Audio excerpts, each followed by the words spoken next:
Le général Abdourahmane Tchiani du Niger vient de faire une déclaration très forte, très puissante. Il a demandé à la France de payer ou de rembourser, de rendre les biens qu'ils ont pillés depuis le Niger depuis 107 ans aujourd'hui. Bonjour à vous, j'espère que ça va. C'est toujours un grand plaisir. Ça se passe au Niger. Un peuple très intéressant, un peuple très fort, un peuple très inspirant. Et nous y serons très bientôt. Le général Abdourahmane Tchiani a exprimé son désir très ouvertement. Ça pour la première fois venant d'un président africain de demander ouvertement que l'on rembourse tout ce qu'on a pris. C'est vrai que en Namibie, les Allemands sont partis pour remettre quelques œuvres d'art qu'ils ont volées depuis longtemps.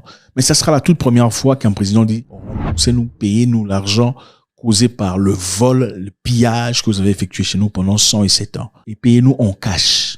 On ne veut pas des paiements de numéros, en cash, ce que vous nous devez. Il dit chaque chose a son temps. Le Niger devrait quitter la CEDEAO depuis les années 90. Nous avons décidé le temps de sortir de cette organisation de laquelle les États auraient dû sortir de 1991 au lendemain du discours de la Baule, parce que c'est à partir de là que la France avait pris le contrôle de notre organisation et qui ne répondait plus à l'esprit initial ayant conduit à la création de la CEDEAO le 28 mai 1975. Donc ça a traîné beaucoup trop longtemps, c'était pas important. Il était temps de quitter la CEDEAO. La CEDEAO, soudainement privée de 3 de ses membres, les juntes militaires au pouvoir à Bamako, Niamey et Ouagadougou ont conjointement annoncé leur retrait de l'organisation. Alors pourquoi il quitte la CEDEAO?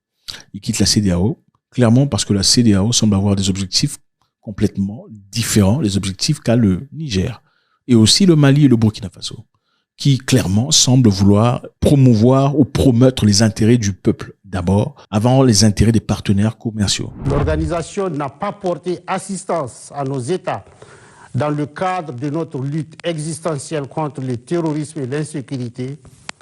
Pire, lorsque ces États ont décidé de prendre leur destin en main, elle a adopté une posture irrationnelle et inacceptable en imposant des sanctions illégales, illégitimes, inhumaines et irresponsables.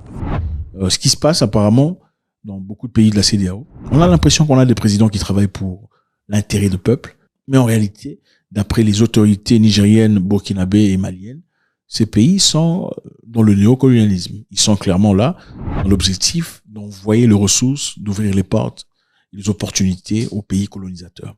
Nous savons que le Niger, accompagné de beaucoup plus d'autres pays, ont été colonisés par la France. Et jusqu'à présent, ces pays se servent du franc CFA, une devise qui est imprimée jusqu'à aujourd'hui par la France. Bien que la France ait quitté l'Afrique depuis 1960, officieusement, d'après les experts, ils sont toujours là pour contrôler les économies de ces pays africains, sans lesquels, d'après les experts, la France ne serait nulle part. Alors le Niger, le Mali et le Burkina Faso se lèvent contre cela.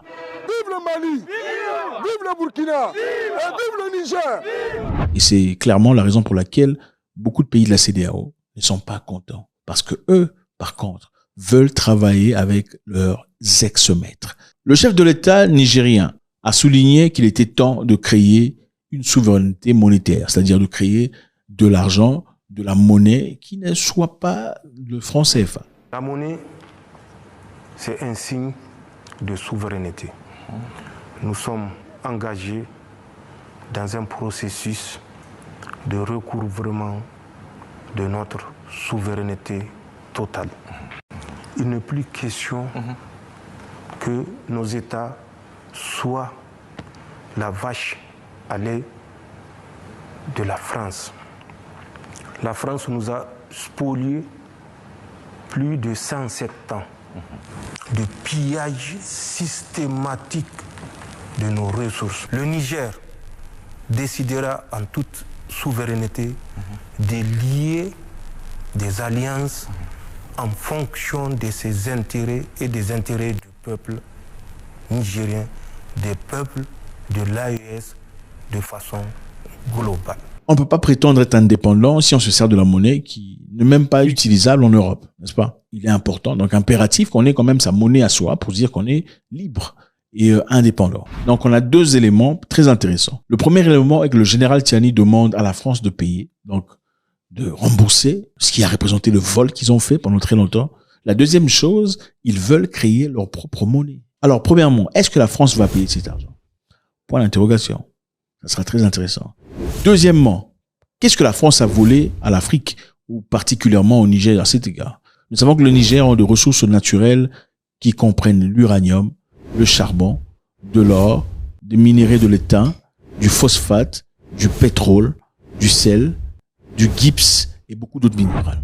Donc le Niger est un pays qui a des ressources presque intarissables.